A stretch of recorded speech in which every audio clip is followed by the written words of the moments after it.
बहुत समय पहले की बात है। किसी गांव में शंकर नाम का एक वृद्ध व्यक्ति रहता था। उसकी उम्र 80 साल से भी ऊपर थी, पर वो 40 साल के व्यक्ति से भी अधिक स्वस्थ लगता था। लोग बार बार उससे उसकी सेहत का रहस्य जानना चाहते, पर वो कभी कुछ नहीं बोलता।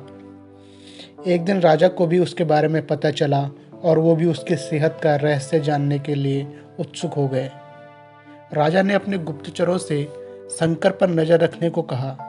गुप्तचर भेष बदलकर उस पर नजर रखने लगे। अगले दिन उन्होंने देखा कि शंकर सुबह उठकर कहीं जा रहा है। वे भी उसके पीछे लग गए। शंकर तेजी से चलता जा रहा था। मीलों चलने के बाद वो एक पहाड़ी पर चढ़ने लगा और अचानक ही गुप्तचरों की नजरों से गायब हो गया। गुप्तचर वहीं रुककर उसका इंतजार करने लगे। कुछ देर बाद वो लौटा तो उसने मुट्ठी में कुछ छोटे छोटे फल पकड़ रखे थे और उन्हें खाता हुआ चला जा रहा था। गुप्तचरों ने अंदाजा लगाया कि हो न हो शंकर इन्हीं रहस्यमय फलों को खाकर इतना स्वस्थ है। अगले दिन दरबार में राजा ने वह सारा किस्सा सुना। राजा ने उस पहाड़ी पर जाकर उन फलों का पता लगाने का आदेश दिया, पर बहुत खोजबीन करने के बाद भी कोई ऐसा असाधारण फल वहां नहीं दिखा। अंततः थक हार कर राजा शंकर को दरबार में हाजिर करने का हुक्म दे देते हैं। राजा पूछते हैं, शंकर, इस उम्र में भी तुम्हारी इतनी अच्छी सेहत देखकर हम प्रसन्न हैं। बताओ, तुम्हारी सेहत का रहस्य क्या है? शंकर कुछ देर सोचता रहा और फिर बोला, महाराज, मैं रोज पहाड़ी पर जाकर एक रहस्यमय फल खाता हूँ। वही मेरी सेहत का राज है। ठीक है, राजा ने बोला, हम भी वहाँ ले चलो और दिखाओ कि वह कौन सा फल है। अगले दिन सभी लोग पहाड़ी की ओर चल दिए। वहां पहुंचकर शंकर उन्हें एक बेर के पेड़ के पास ले गया और उसके फलों को दिखाते हुए बोला, हुजूर, यही वह फल है जिसे मैं रोज खाता हूँ।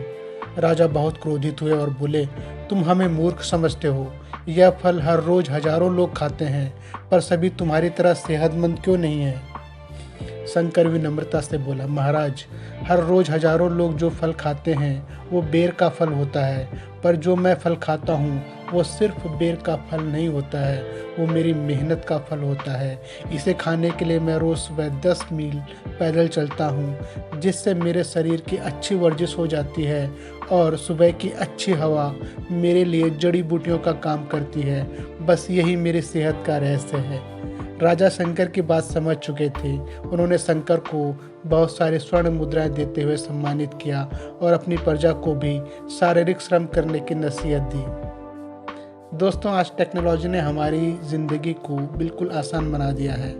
पहले हमें छोटे बड़े कामों के लिए घर से निकलना ही पड़ता था, पर आज हम इंटरनेट के माध्यम से घर बैठे बैठे ही सारे काम कर लेते हैं। ऐसे में जो थोड़ा बहुत फिजिकल एक्टिविटी के मौके होते थे वो भी ख़त्म होते जा रहे हैं और इसका असर हमारी सेहत पर साफ देखा जा सकता है। WHO के मुताबिक आज दुनिया में 20 साल से ऊपर के 35% लोग ओवरवेट हैं और 11% OBC के शिकार हैं। ऐसे में ज़रूरी हो जाता है कि हम अपनी सेहत का ध्यान रखें और रोज़मर्रा के जीवन में शारीरिक श्रम को महत्व दें। धन्यवाद।